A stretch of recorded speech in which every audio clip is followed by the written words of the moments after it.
Hello everyone. मुझे उम्मीद है कि आप सभी अपने जीवन में स्वस्थ और व्यस्त होंगे, क्योंकि ये दोनों ही चीज़ें एक अच्छा जीवन जीने के लिए बहुत ज़रूरी है। मैं जिस विषय पर बात करने आई हूँ वो है, या अपने विचार रखने आई हूँ वो है कि मैरिजेस आर अ नेसेसिटी और अ रिचुअल। विवाह एक आवश्यकता है या एक ऐसी व्यवस्था या रिवाज जिसे हम बहुत समय से बस निभाते आ रहे हैं। देखिए, किसी भी चीज़ की आवश्यकता के बारे में जब हम विचार विमर्श करते हैं, या ये बात आती है सामने कि इसकी ज़रूरत है या नहीं, तो उससे पहले ये बात आती है कि इसकी आवश्यकता पड़ी क्यों। राइट। विवाह का ज़िक्र जब अगर आप देखिए पुराने समय में शास्त्रों में, या कब हमें देखने को मिलता है, बहुत हजारों साल पहले भी विवाह होते थे। देवी देवताओं के विवाह होते थे, लेकिन वो गंधर्व विवाह होते थे या स्वयंवर होते थे, जिनको कि आज लव मैरिज का नाम दे दिया गया है।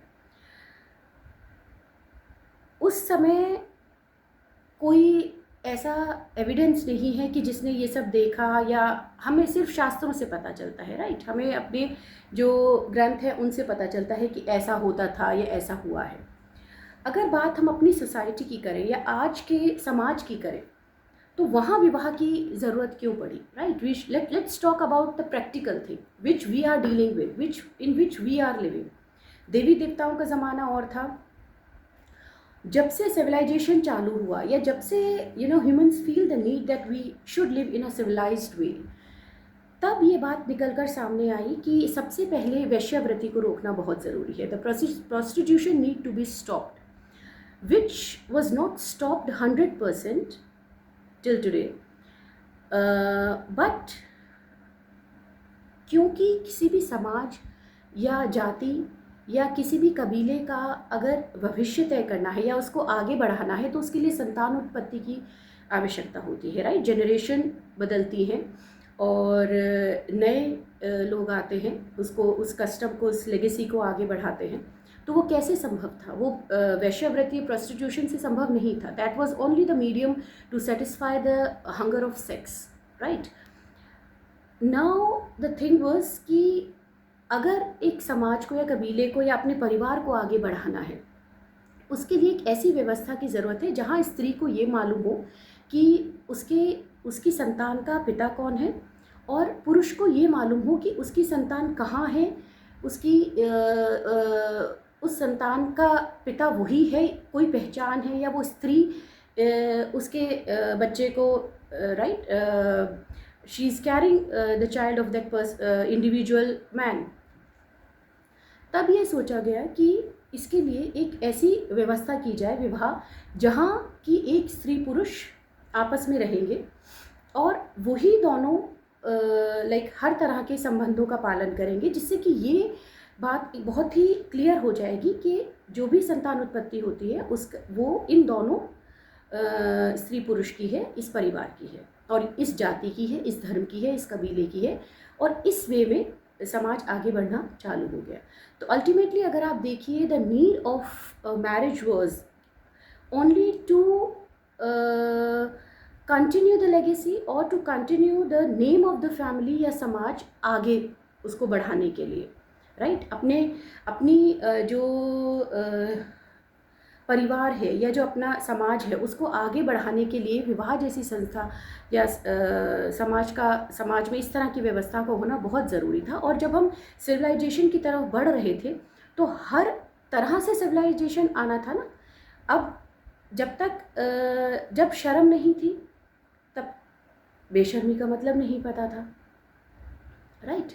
जब तक वस्त्र या कपड़े एग्जिस्टेंस में नहीं आए थे या उनकी आवश्यकता नहीं पड़ी थी, तब तक नग्नता का अर्थ नहीं पता था।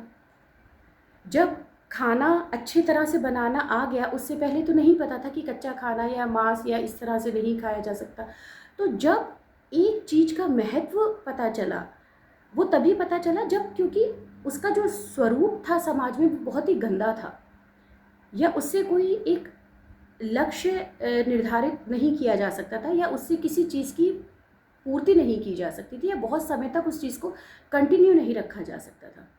संबंध और जो एक स्त्री पुरुष के संबंध हैं वो पहले भी होते थे, लेकिन उससे जो संतान उत्पत्ति होती थी उसमें ये नहीं पता होता था कि पिता कौन है, ना स्त्री को पता होता था कि इसका उस किस पुरुष की ये संतान है। तो जब इस तरह की चीज़ें लोगों ने सोचनी शुरू करी and they moved on towards civilisation, फिर इस व्यवस्था का निर्माण किया गया, या एक बहुत ही सभ्य समाज का जब निर्माण हुआ तब ये तय किया गया कि भाई एक स्त्री पुरुष आपस में एक घर में रहेंगे, या इस समाज के ही स्त्री पुरुष का विवाह होगा और उनको ये हक होगा कि जो भी संतान उनसे उत्पत्ति होती है या जो पैदा होती है उसको समाज एक स्वीकृति देगा, और वो पति पत्नी के रूप में हर तरह के संबंध में रहते हुए इस समाज में रहेंगे, जिससे कि एक स्टैंप लग जाएगी कि right means they are accepted by the society. अब उसी चीज़ को, विवाह को एक ऐसा रूप दे दिया गया है समाज में, या धीरे धीरे जब कोई भी चीज़ धीरे धीरे एक ऐसा रूप ले लेती है ना, जब उसको एक डू और डाई का वाला जो एक ऐसी जगह पे हम पहुंच जाते हैं। क्योंकि अब आप देखिए कहीं भी किसी भी एंगल से अगर आप देखिए, आज भी कितने भी हम मॉडर्न हो गए हैं, कितने भी हम इंडिपेंडेंट हो गए हैं, आज भी समाज में अल्टीमेट जो एक गोल होता है वो यही है कि अच्छा ठीक है, अच्छी एजुकेशन ले लो, अपना करियर बहुत अच्छा बना लो, उसके बाद क्या, उसके बाद जीवन खत्म। और उसके बाद अगर कोई विवाह का नाम नहीं लेता है तो that is a like the people feel surprise कि अरे शादी नहीं करोगी, शादी नहीं करोगे। तो अब ये चीज़ का जो क्वेश्चन आया है, या अब ये चीज़ सामने आई है कि क्यों इसलिए क्योंकि समाज तो सिविलाइज्ड हो गया, हमें तमीज़ से रहना आ गया, लेकिन विवाह एक ऐसा बंधन हो गया, या विवाह एक ऐसी ज़रूरत हो गई समाज में कि जिसके बिना जीवन का अस्तित्व ही ख़त्म होता चला जा रहा है। मीन्स कोई भी लड़की, कोई भी लड़का एक टाइम के बाद 25, 26, 27, 30 के बाद अगर इस बंधन में नहीं बनता, या किसी एक पार्टनर को अपने जीवन में एज अ लाइफ पार्टनर नहीं लेता, तो सोसाइटी और दिस समाज डजंट एक्सेप्ट देम फुली। वो चिंता का विषय है, वो चर्चा का विषय है। तो इस बारे में हमें यही सोचना होगा अपने दिमाग या अपने सोच की खिड़कियों को खोल के, कि देखिए कोई भी चीज़ जब तक स्वेच्छा से की जाती है, या जब तक जिसका महत्व होता है, तब तक वो सुंदर लगती है। लेकिन अब क्या हो गया है कि हम सिविलाइज्ड हो गए हैं, लेकिन मैनी टाइम्स बहुत से लोगों को इसकी ज़रूरत नहीं लगती है। अगर उनको बच्चे नहीं चाहिए, आजकल आप देखिए बहुत सी ऐसी लेडीज़ हैं, बहुत सी ऐसी सेलिब्रिटीज़ हैं, बहुत से ऐसे लोग हैं जो विवाह नहीं करते लेकिन बच्चे अडॉप्ट कर लेते हैं। तो सिर्फ विवाह की अगर जो एक ज़रूरत है वो देखिए सिर्फ संतान उत्पत्ति के लिए है, और वही इसका कारण था कि विवाह जैसी एक व्यवस्था का निर्माण किया गया। उससे ज़्यादा इसका कोई भी आधार नहीं है, क्योंकि एक टाइम के बाद आकर देखिए जब दो लोग साथ में रहते हैं, साथ में एक उम्र तय करते हैं, तो धीरे धीरे चीज़, आजकल क्यों इतने डिवोर्सेस हो रहे हैं, क्या कारण है? वो यही है कि एक उदासीनता आ जाती है जीवन में, राइट। लोग बाग अगर बहुत समय बिताने के बाद विवाह करते हैं, समझदारी है दोनों में और हर तरह से एक दूसरे को समझते हैं, तब वो कोई चीज़ की जाती है, वो एक अलग रूप लेती है। लेकिन मैं यहाँ बात कर रही हूँ जो कि हमारे समाज में बीए या एमए करने के बाद लड़कियों को या परिवार की तरफ से जो प्रेशर डाला जाता है, या जो एक देखिए डिग्री सिर्फ खाली बीए एमए तक सीमित होकर नहीं रह गई, उसके बाद में जो असली डिग्री आती है वो ये है कि लड़की आपकी पसंद आ गई, कोई रिश्ता अच्छा मिल गया, शादी तय हो गई या नहीं, तो असली वो और सारी चीज़ें तब ज़्यादा अखरती हैं, क्योंकि ये जो करवाया जा रहा होता है कि शिक्षा अच्छी ले लो, कि जॉब अच्छी मिल जाएगी, अल्टीमेट गोल उसका जो बना दिया गया है वो मैरिज बना दिया गया है। तो I don't know that I am able to put it into words that what I want to convey. Is that कि शादी या विवाह एक ऐसी व्यवस्था है कि पहले उसकी ज़रूरत को समझना चाहिए। वो थोपनी नहीं चाहिए किसी भी समाज पर या किसी भी स्त्री पुरुष पर कि नहीं, तुमने अगर वो नहीं किया तो तुम्हारा जीवन अपूर्ण है, तुम आगे क्या करोगे, बुढ़ापा कैसे कटेगा, जीवन कैसे कटेगा। तो ये किसी के जीवन का सफल होने का एक प्रमाण पत्र नहीं होना चाहिए विवाह। जो एक बहुत ही सीधे और सरल शब्दों में मैं कहना चाहती हूँ कि marriage is not a certificate of a successful और fulfilled life. It should not be and it is not.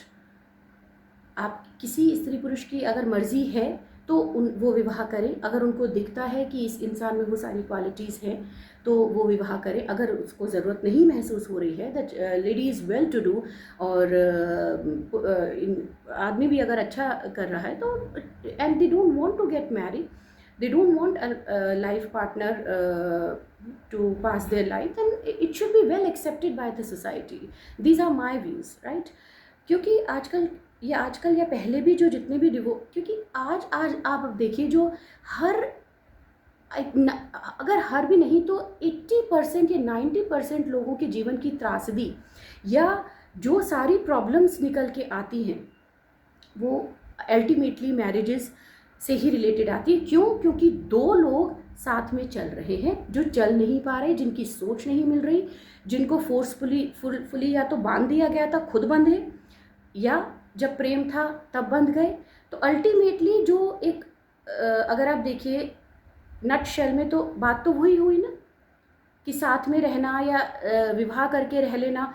I am totally against of these live in relationships, but there are other things which are equally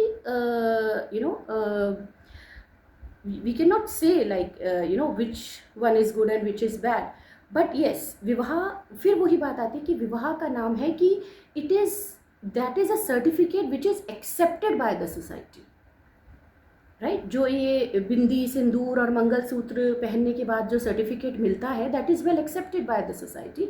और अगर आजकल दो लड़कियां एक साथ live in में रह रहे हैं, बिंदी मंगलसूत्र ये कुछ भी तामझाम नहीं है, तो उसको सर्टिफिकेट नहीं मिलता है। तो why this is the need कि हमें मतलब विवाह इतना ज़रूरी है कि करना ही करना है, और उसके लिए पहले आप लड़की को पढ़ाते हैं, उसके सारे सपनों को आप एक तरफ रख देते कि नहीं अब बाद में करना, या ये इतने ज़रूरी नहीं है, अरे अब बॉडी क्लॉक आपकी रिंग हो रही है, अब ये टाइम आ गया है, शादी करिए ही करिए, 30 के पहले विवाह हो ही जाना चाहिए। ये चीज़ें नहीं होनी चाहिए। एक मेल और फीमेल को ये पूरी स्वतंत्रता होनी चाहिए, पूरा फ्रीडम होना चाहिए कि अगर उन्हें 50 तक भी, 40-45 तक भी अगर शादी की ज़रूरत नहीं महसूस हो रही है, लेट इट बी। लेकिन 25 साल या 22 साल या 19 साल से ही 60 या 70 साल बाद की व्यवस्था करके रख देना कि तब तुम्हारा ख्याल कौन रखेगा, या आगे जीवन कैसे जियोगी, या बुढ़ापा कैसे कटेगा। अरे बात, पहले जवानी तो जी लेने दो, पहले उसके जो सपने हैं उनको तो पूरा कर लेने दो। क्या पता उसका जीवन पहले ही ख़त्म हो जाए, वो तब तक उस एज तक पहुँचे ही ना इंसान। तो that is my whole point on discussing और putting my views on that. Don't force on your children और on any male and female that you have to get certified by doing a marriage, और इस तरह का ये चीज़ें। let them be free, let them take their own decisions when they want to get married and with whom they want to get married। क्योंकि 30, 35, 40 साल के बाद ही आई थिंक एक इंसान इतना मैच्योर हो पाता है जिसको ये पता होता है कि मुझे लाइफ में क्या चाहिए, या मुझे किस तरह का पार्टनर चाहिए। आप 19-20 साल में, 22-23 साल में उठा के आप किसी के साथ में आप बांध देते हैं, शादी कर देते हैं, ये सोच के कि ये लाइफ लॉन्ग हमारी बेटी का ध्यान रखेगा या हमारे बेटे का ध्यान रखेगा। That is after some time वो एक ऐसा बोझ बन जाता है दोनों पे कि नहीं, उसको भी निभाना है, उसको भी रखना है चाहे इच्छा हो चाहे ना हो, और उसको भी रखना है चाहे इच्छा हो चाहे ना हो। तो वही है कि cutting it short, don't force things on any generation और any gender, let it be, you know, a person should feel it that yes I need that thing. बाकी ज़रूरतों के बारे में भी तो हमें ये उस ज़रूरत का एहसास होता है ना, राइट? तो सिर्फ एक मैरिज ऐसी चीज़ क्यों है कि जब अगर हमें जब तब भी कर दी जाती है जब उसको, उस इंसान को या उस स्त्री पुरुष को उस चीज़ का प्रॉपरली मतलब भी नहीं पता. Think about it. It's not the question of that it is important or it should be done. It is very important. और बिना मैरिज के तो लाइफ ही नहीं है या क्या होगा क्या नहीं होगा. The question is in what way it should be done, when it should be done, and it should not be forced on any individual. It should be happening or it should happen with their own willingness, अपनी इच्छा से हो, और जब उस चीज़ की पूर्ण रूप से आवश्यकता महसूस हो तब हो.